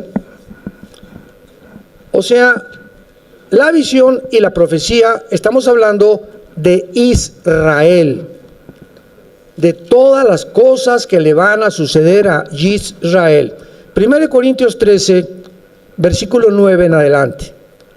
Escribe el apóstol Pablo, porque en parte conocemos y en parte profetizamos. O sea, todo aquello que vemos en la Biblia que ha sido revelado a nuestro espíritu es parcial. No hay un solo hombre que exista que tenga todo el horizonte de la verdad. Por eso siempre habrá errores, pero no herejías. Hay un predicador grandísimo que admiro mucho en California, ¿verdad? Y que lo he seguido durante muchos años y tiene ciertas cosas que no me parecen o que me parecen que como que está exagerando o no está exagerando, y lo hago a un lado porque el 90% es alimento que a mí me gusta. Hay otro teólogo, ¿verdad? Fulano de tal, que tiene unos libros maravillosos y los he leído, etcétera, etcétera, pero es hipercalvinista, por ejemplo, que cree que algunos fueron escogidos para el cielo y otros para el infierno, lo cual no estamos de acuerdo en lo absoluto, porque no se puede negar la libertad y la responsabilidad moral que tenemos delante de Dios. Y así pasan muchas cosas. Entonces no vas a encontrar un hombre que tenga toda la verdad. Yo muchas veces he dicho cosas, ¿verdad?, que me arrepiento de haberlas dicho, y las que realmente puedo lastimar a la gente, tengo que pedir perdón. Tenemos que humillarnos delante de Dios. Esto lo dije, sucedió creo que el año pasado. Yo dije, creo que el 28 viene Cristo. La regué, pero bien gacho, ¿verdad? Porque no lo debía haber dicho con tanto dogmatismo, que fue mi gran error. Pude haber dicho, es más o menos alrededor. Se me echaron encima como no saben. ¿Por qué? Porque mientras más figura pública eres, todo el mundo está esperando, precisamente, analizan con lupa lo que dices, para cualquier error que tengas, lo publiquen y atraer seguidores en las redes sociales. Ya se ha convertido esto en una costumbre. Y tenemos nosotros que enfrentar todo esto y darnos cuenta que es el precio que se tiene que pagar. Por eso tenemos la responsabilidad de estudiar conscientemente y responsablemente la palabra de Dios. En parte conocemos y en parte profetizamos. Mas cuando venga lo perfecto que no ha venido, entonces lo que es en parte se acabará. Cuando yo era niño, hablaba como un niño. ¿Cómo hablaba un niño? Gugu, tata, mamá, tata. Pensaba como un niño. Papá, ¿por qué los globos se suben? Papá, en el avión, ¿por qué la gente parece hormiguitas de chiquitos? Papá, ¿quién creó a Dios? Pensamos como niños. Juzgábamos como niños. Papá, si me quieres, ¿por qué me pegas? Mas cuando ya fui hombre, dejamos todos esos pensamientos y comenzamos a madurar. Ahora vemos por espejo, oscuramente. Mas entonces, o sea, cuando venga Jesús, veremos cara a cara. Ahora conozco en parte, pero entonces conoceré como fui conocido. Pero ahora permanecen la fe, la esperanza y el amor. Estos tres, pero el mayor de ellos, y lo dice el capítulo precisamente de 1 Corintios, tú puedes ser un teólogo y conocer todos los misterios, hablar en lenguas y tener poderes de lo que tú quieres. Pero si no tienes amor, ¿sabes una cosa? No eres nada. Todas esas características y virtudes que se atribuyen que tú tienes, o un gran predicador, o un gran historiador, o lo que sea, no me importa lo que sea, dice el Dios. Estoy buscando que tú puedas cada vez enamorarte más de mí y amar más a tu familia, amar más a la gente, amar más a tus hermanos. Si entramos a la iglesia, les dije, como si entramos al cine y otra al cine, las palomitas, y no me importa quién está acá, y así hay gente que entra a la iglesia o aquí en las reuniones, no ves a nadie, no saludas a nadie, no ves el que está atrás, etcétera, etcétera, porque viene solamente a complacerte, a mí, a mí, a mí, a mí. Y cuando entras a la iglesia, entras buscando a quién podemos abrazar, a ayudar. Una palabra. Doña Chenchi está la pobre con cara de mártir desde que entré a la iglesia. Doña Chenchita, nadie la pela, nadie la fuma, nadie le hace caso, porque no les importa a nadie. El amor comienza a enfriarse en nosotros y comenzamos a creer que somos grandes cristianos porque hacemos grandes cosas, pero lo que a Dios le interesa es que amemos a las ovejas por las cuales Él dio su vida en la cruz. El que está junto a ti, Cristo murió por él. El que está atrás de ti, Cristo murió por él. Entra y busca siempre a quién abrazar, a quién darle una palabra, a quién. Los WhatsApps, ¿para qué nos sirven? Yo WhatsAppeo 100 WhatsApps a la semana. Me llegan mensajes y los comparto con toda la gente que pueda. A discípulos, etcétera, etcétera, porque siento que me edifica. Esto lo tiene que saber este hermano, y tenemos tantas personas que pienso quién puede bendecir esto, y estamos continuamente pensando no en nosotros, en los demás. Y no te imaginas cómo vas a crecer y cómo vas a madurar y cómo vas a parecerte cada vez más a la imagen de Jesucristo, porque finalmente cuando lleguemos al cielo, Pedro hice 100 iglesias. Pedro, gané 400 millones de almas y construí 50 asilos y 10 orfanatorios, Pedro. Ya están listos mis regalos, etcétera, etcétera. ¿Saben ustedes cuál es la única pregunta que Dios nos va a hacer cuando lleguemos al cielo? Y lo único que le va a interesar a Dios cuando lleguemos al cielo, ¿sabes la pregunta que te va a hacer Dios a ti y a mí? Va a ser la siguiente: ¿cuánto te pareces a Jesús? Romanos 8, 29 y 28. Hemos sido conformados para parecernos a la imagen de Jesucristo. ¿Cuánto te pareces? ¿Cuánto del carácter de mi Hijo se formó en ti, que estás enfrente de mí ahora? No me digas nada de lo que ganaste, ni de lo que hiciste, ni de lo que construiste. Mi interés toda mi vida fue que mi hijo se reprodujera en tu carácter.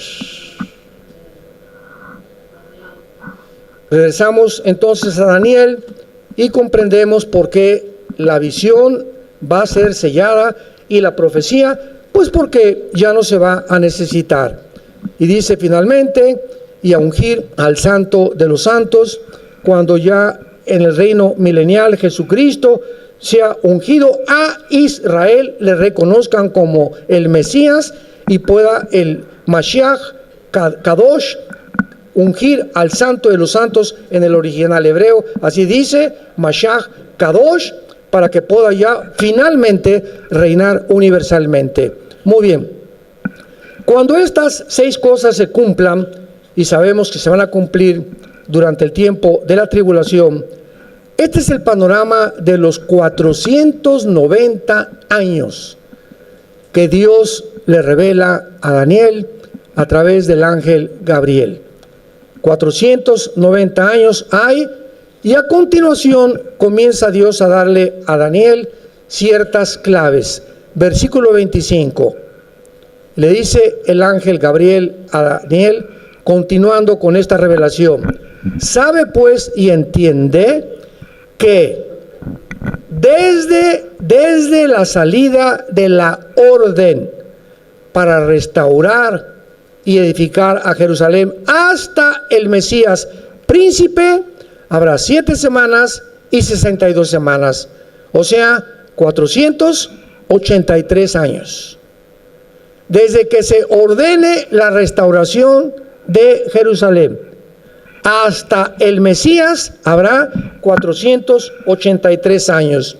Y esto es algo asombroso, porque el decreto dado para la reconstrucción de Jerusalén no fue dado hasta 100 años después de la muerte de Daniel, si lo quieres apuntar, porque esto es matemáticas cronológicas exactas bíblicamente.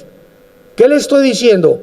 Que la primera venida de Jesucristo se profetiza matemáticamente en el Antiguo Testamento, no así la segunda venida, pero matemáticamente fueron exactamente 483 años desde el 14 de mayo del año 445 antes de Cristo, cuando en el libro de Nehemías, capítulo 2, el rey Artajerjes de Persia, que es ahora Irán, dio la orden para restaurar Jerusalén.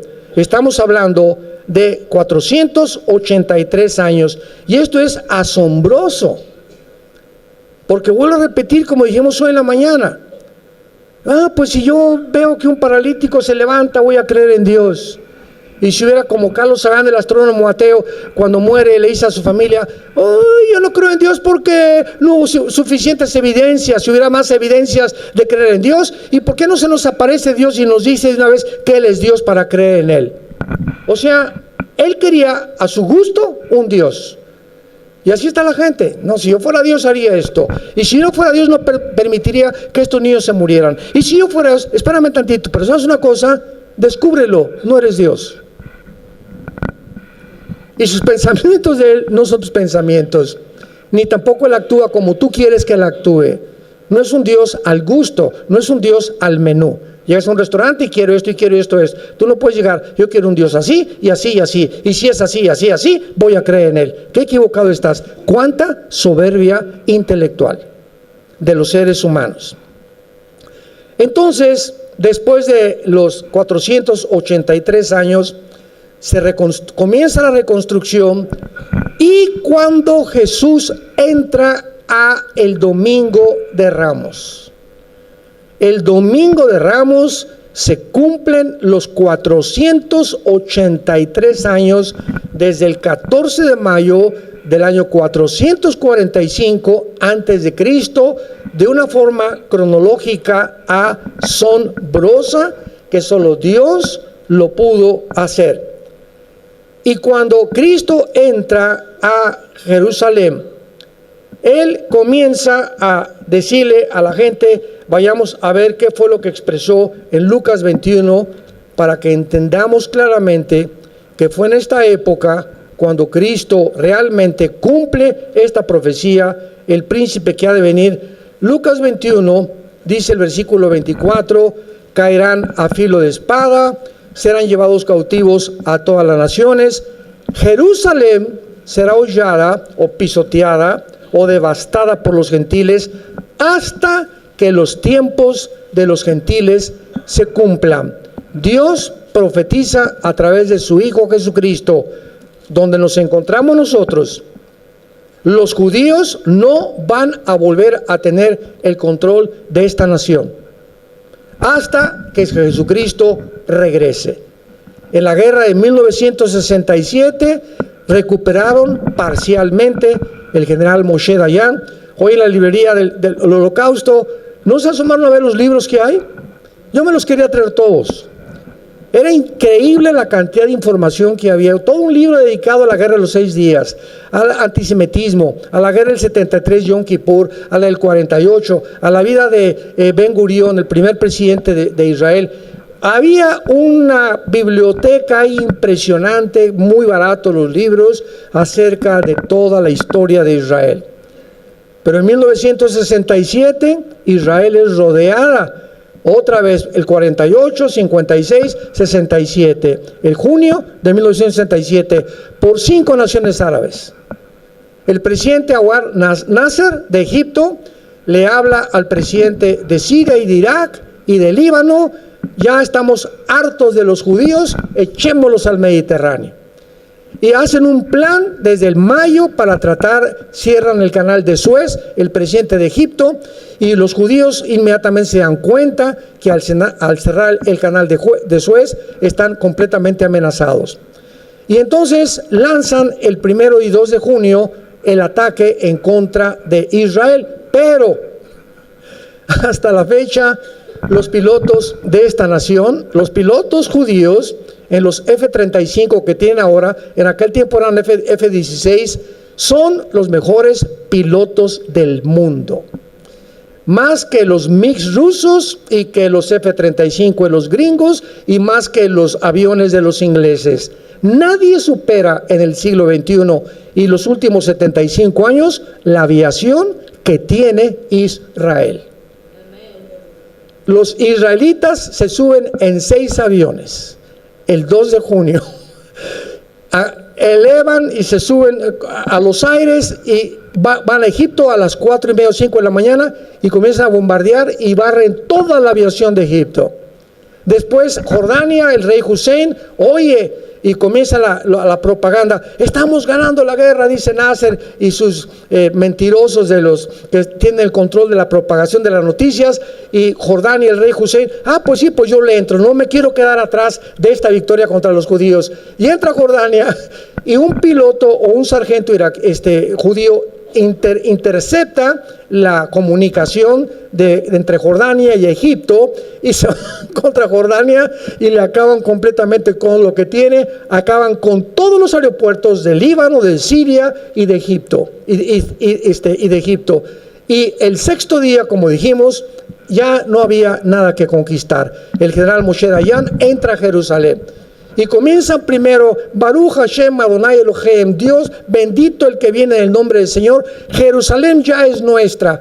La península del Sinaí la conquistan, entran a Egipto, a la península del Sinaí y las colinas del Golán. ¿Se acuerdan? El mar de Galilea, que es la frontera con Siria, se apoderan de toda esa frontera en 1967. Pero pasan algunas semanas y la Liga de Naciones o las Naciones Unidas, la ONU, les manda un recado y les dicen: si ustedes mantienen el control de la península de Sinaí y no se salen de las colinas del Golán, va a haber una guerra peor todavía contra los musulmanes. Entonces el general Moshe Dayan se sale de la península del Sinaí y les dejan ese territorio que conquistaron. Y Jerusalén, tienen que repartir Jerusalén y les dejan la mitad, como ya lo vamos a ver. Los muros de los lamentos es la parte que le corresponde a Israel y del lado izquierdo es del Islam. Entonces viene un acuerdo para que entreguen la mitad de Jerusalén. Y las colinas del Golán, dice el general Moshe Dayan, ni de chiste. Porque el día que nos retiremos de las colinas del Golán, que es la frontera con Siria, es como si nos apuntaran con un cañón y en cualquier momento nos pueden devastar y acabar con la nación. Entonces, hasta este momento, mantienen el control de las colinas del Golán, de la mitad de Jerusalén, y cuando llegan, ¿verdad?, le dan la franja de Gaza a los palestinos y el Banco Oriental en Jericó, donde tú y yo comimos hace 1 o 2 días. Esta ha sido la guerra más espectacular de todos los tiempos, porque está escrito que nadie los iba a sacar de su tierra, que Dios los había establecido. Ahora, vean ustedes también que esto es maravilloso, porque en Mateo capítulo 23, Cristo dijo estas palabras, versículo 37 al 38. Mateo 23, 37 al 38. Y dice así: Jerusalén, Jerusalén, es Jesús el Mesías hablando, que matas a los profetas y apedreas a los que te son enviados. Escuchen muy bien estas palabras, hermanos. ¿Cuántas veces quise juntar a tus hijos como a la gallina, juntar a sus polluelos debajo de las alas, y no quisiste? He aquí, vuestra casa os es dejada desierta, porque os digo que desde ahora no me veréis hasta que digan Baruch Hashem Adonai Eloheo. No me volverán a ver hasta que me reconozcan como el Mesías. ¿Y cuándo será esto? Cuando se cumpla la semana 70 de Daniel, que es los 7 años de la gran tribulación. Vean la profecía en el libro de Oseas.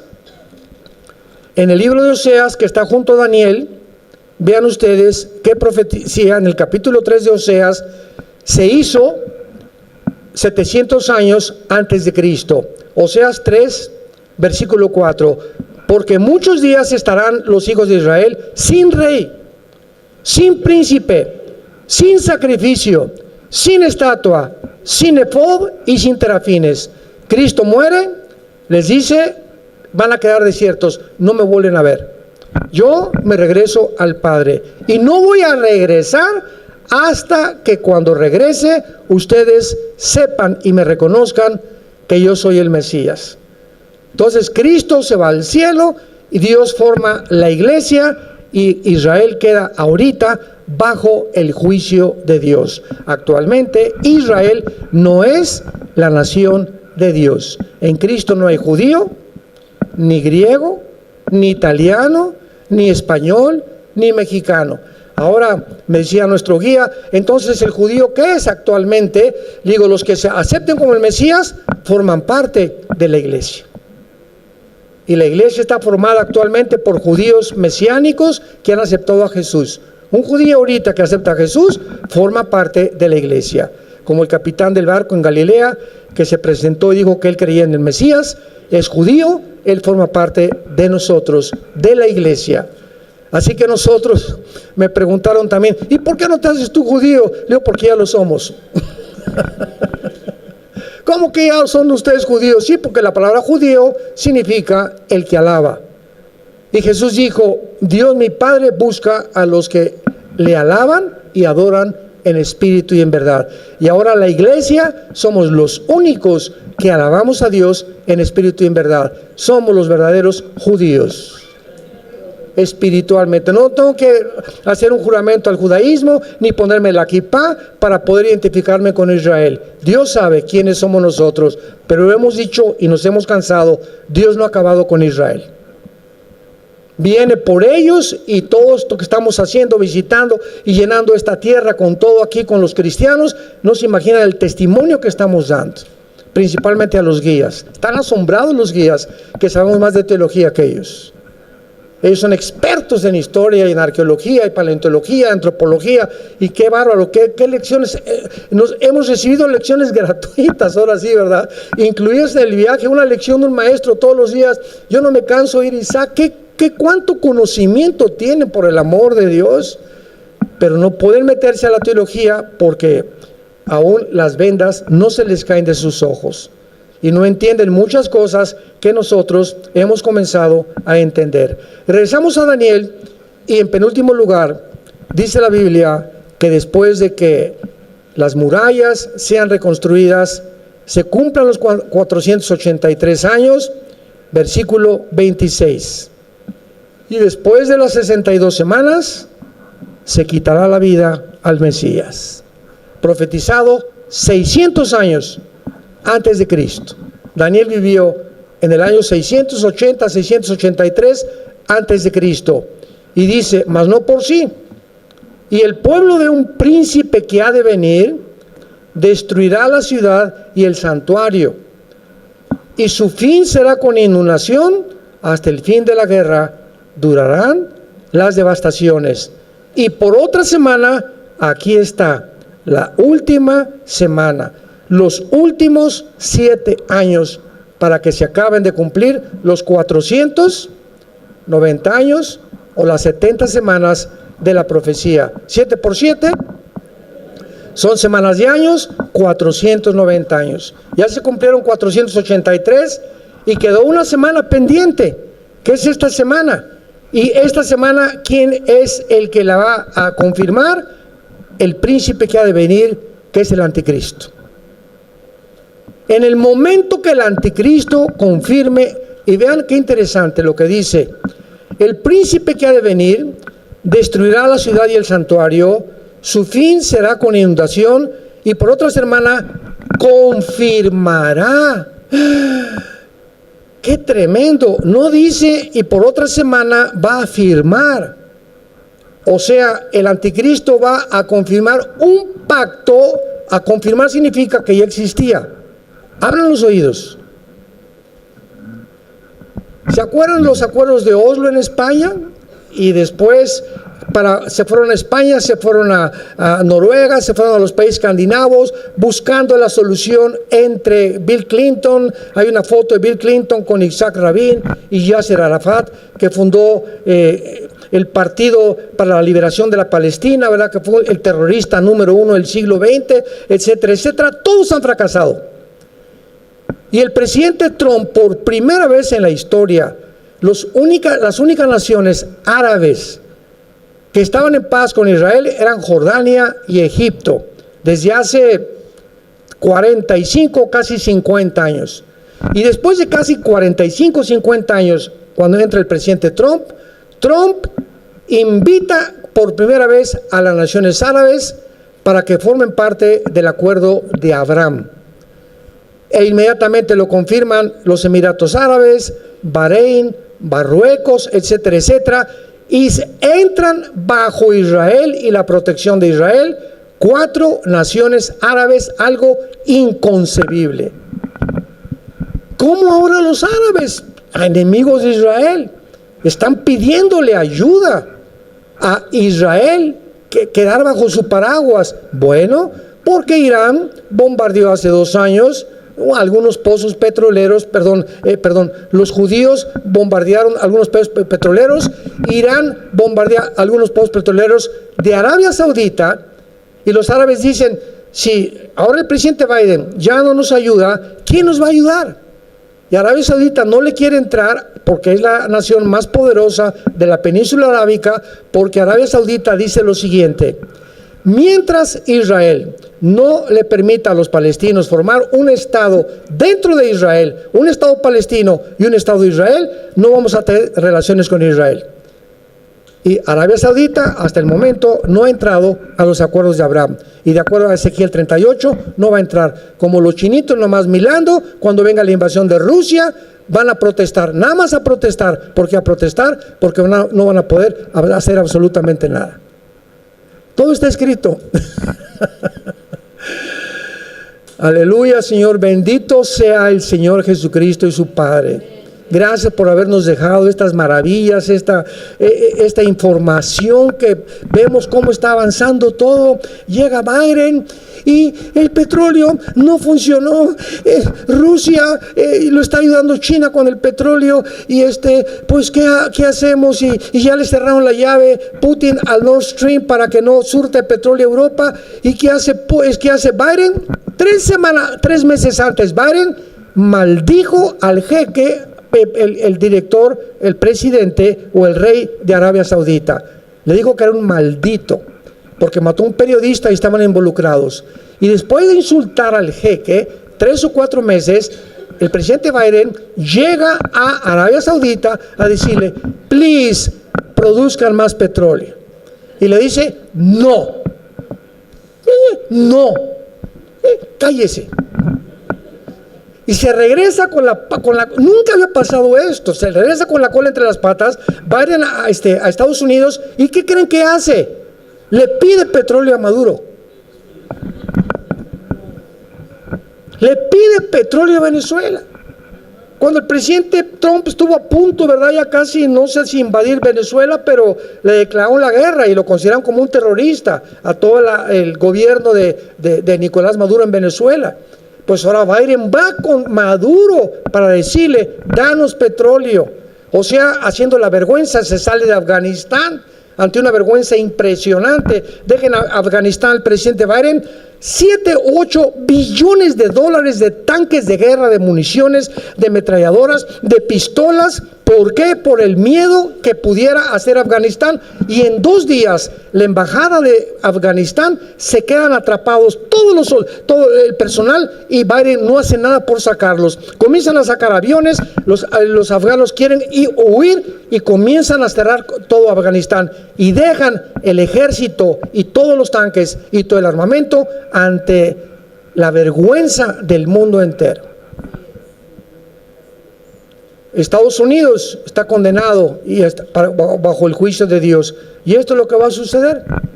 ¿Por qué? Porque ha llegado a su fin, a una crisis política, económica, pero principalmente moral. Y para terminar, en Daniel 12, que ya describe la tribulación, dice el versículo 1, en aquel tiempo se levantará Miguel. ¿En qué tiempo? Todo el capítulo 11 del versículo 38 al 45 describe las guerras del anticristo en el Medio Oriente. Por eso dice el capítulo 12, en aquel tiempo, o sea, conectando con el tiempo que se acaba de describir. Se levantará Miguel. Ustedes saben que el arcángel Miguel es el arcángel de Israel, ¿verdad? ¿Sabían? Es el arcángel que cuida esta nación. El mero jefe de todos los billones de ángeles del universo, Miguel, cuida la nación de Israel. ¿Habrá alguien que cuide Toluca? ¿O México? Y se dice, se levantará Miguel, el gran príncipe que está de parte de los hijos de tu pueblo. Ahí está, se le confirma a Daniel, y será tiempo de angustia. O sea, Miguel se va a levantar en el tiempo de la semana 70 de la tribulación, y en Apocalipsis 12 dice, y habrá una guerra en el cielo entre Satanás y sus ángeles y Miguel y sus ángeles. Y ya no prevalecerán, serán arrojados del cielo a la tierra, y vendrá Satanás con gran ira tratando de destruir finalmente a la nación de Israel. Y va a fracasar, porque jamás volverá a destruir nadie ni nada a Israel. Porque así Jehová lo ha dicho. Y finalmente dice el versículo 3, los entendidos resplandecerán como el resplandor del firmamento, los que enseñan la justicia a la multitud como las estrellas a perpetua eternidad. Pero tú, Daniel, cierra las palabras y sella el libro, o el sefer en el hebreo, que significa todas estas profecías. ¿Hasta cuándo? Hasta el tiempo del fin. Muchos correrán de aquí para allá y la ciencia se aumentará. Versículo 9, él respondió, anda Daniel, otra vez el ángel. Estas palabras están cerradas y selladas hasta el tiempo del fin, hasta et ketz, que es la frase en hebreo para escribir los tiempos finales. Mucho ojo, versículo 10. Muchos serán limpios y emblanquecidos y purificados. Los impíos procederán impíamente como lo estamos viendo, y ninguno de los impíos entenderá, pero los entendidos entenderán. Tú perteneces a esta generación que están entendiendo que sin santidad no veremos a Dios. ¿Has llegado a entender que tienes que tomar en serio a Dios? ¿Ya has llegado a entender el gran precio que Cristo pagó en la cruz por ti, por tus hijos, por tu familia, por tu trabajo y por nosotros? El que no lo entienda va a pertenecer a los impíos. Y como dijo Mateo 24, como en los días de Noé, viene el diluvio porque no entendieron. Pero los entendidos se entenderán. Dios le dice a Daniel, Daniel, hace 2600 años, todo lo que estoy dando ahorita, nadie lo va a entender en 2600 años. Nadie, ni teólogos ni nada. Y en el tiempo del fin, el Espíritu Santo va a abrir estas profecías, y los que vivan en esa generación es para ellos. Ellos lo van a entender, como lo estamos comenzando a entender nosotros en el siglo XXI. El Espíritu Santo se está moviendo como ustedes no se imaginan, y tantas cosas ocultas que no se entendían hace 5 años, 10 años de la Biblia, las vamos a comenzar a entender. Pero solo los entendidos, porque es imposible, como dice en el Sermón de la Montaña, los puros verán a Dios. ¿Qué significa esto? ¿A dónde vemos a Dios? En la Biblia. Yo no puedo ver en la Biblia y tener un amante. Yo no puedo ver en la Biblia y tener rencor. Yo no puedo venir en la Biblia y le grité a mi esposa anoche y no le pidió perdón. Yo no puedo venir a la palabra a presentarme al trono de Dios ante su palabra cuando mi corazón está sucio y mi alma está infectada y estoy intoxicado por el pecado. Tengo que sacar todo esto. Tengo que tratar de vivir en santidad delante de Dios, para que cuando venga Dios, dichosos los puros de corazón, porque podré entender la Biblia. ¿Quiénes son los que entienden la Biblia? Los que se limpian diariamente del pecado, si confesamos nuestros pecados. Él es fiel y justo para perdonarnos de toda maldad. Y Él quiere lavarte en esta noche y decirte que te ama, pero que tú no puedes seguir viviendo así. Y mientras más vivas en pecado, más duro se hará tu corazón, más difícil va a ser entender, más te amargarás, más estrés, más angustia, y a lo mejor vas a ganar mucho dinero o vas a triunfar y te darás cuenta que todo eso que tú anhelabas se vuelve maldición. ¿Por qué? Porque, como dice el rey Salomón, al que a Dios le agrada, Dios le da salud y dicha y gozo para comer y beber de su vida.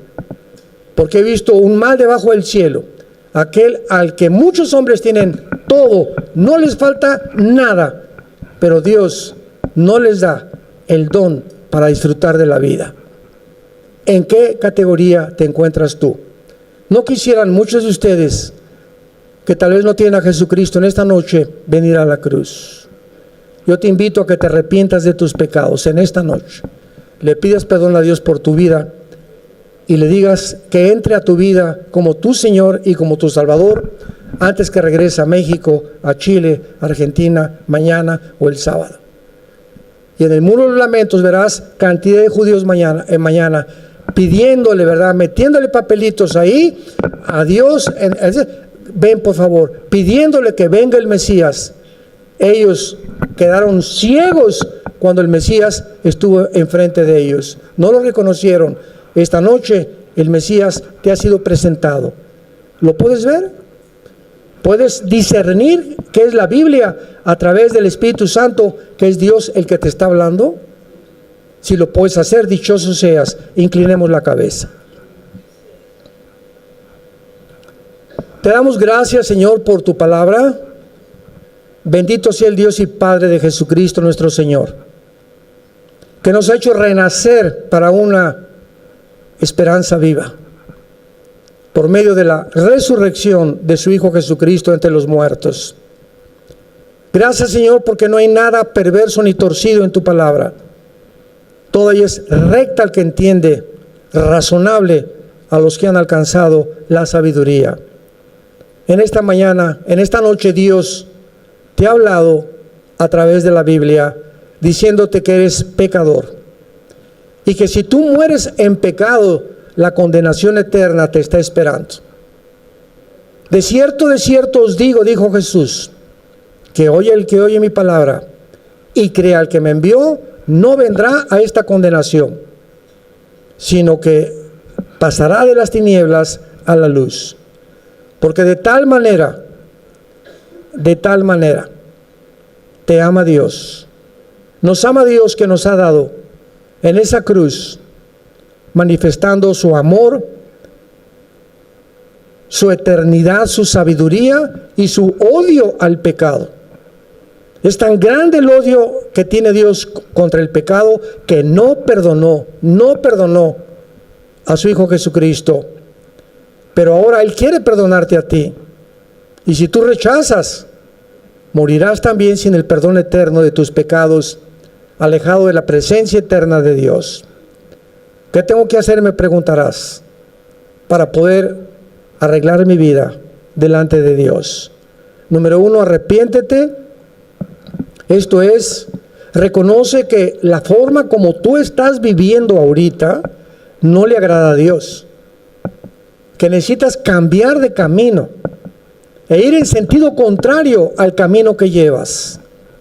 Porque si tú crees que hay caminos que te estás realmente bendiciendo, hay caminos que parecen derechos, pero su fin es camino de muerte.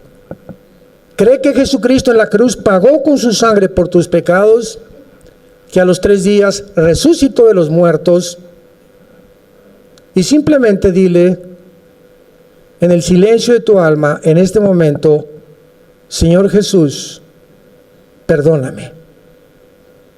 Creo que en esa cruz pagaste con tu sangre por mis pecados, y te pido en este instante que entres a mi vida, porque creo que vives, que venciste la tumba y que eres mi única esperanza, fortaleza, mi roca, esperanza mía, castillo mío, mi Dios. De aquí en adelante, ¿en quién confiaré? Gracias por darme la vida eterna y las promesas que el día que yo muera voy a verte cara a cara, enjugarás mis lágrimas y podré saber que valió la pena haber muerto a mí mismo, a mí misma, y haberte entregado mi vida en esta noche. En el nombre de Jesús. Amén. Y amén. Y amén.